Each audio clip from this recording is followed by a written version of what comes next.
লোভনীয় এই ধনিয়া পাতা ভর্তাটা একবার খেলে বারবার খেতে ইচ্ছা করবে।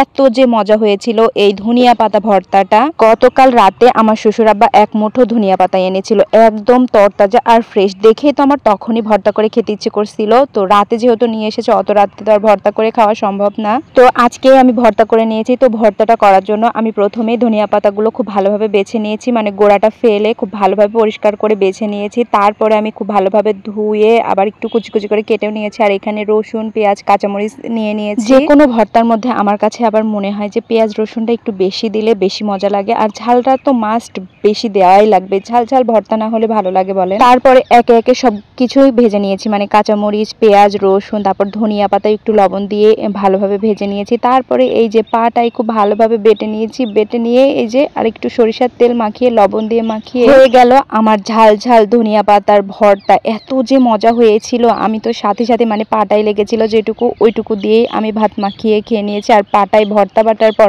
না মাখিয়ে খেলে ভর্তার আসল মজাটাই পাওয়া যায় না। তো আমি এই যে পাটায় যেটুকু ছিল ওইটুকু দিয়ে মাখিয়েছি, আবার একটু এক্সট্রা নিয়েছি। বিশ্বাস করেন ঝাল ঝাল খুব মজা।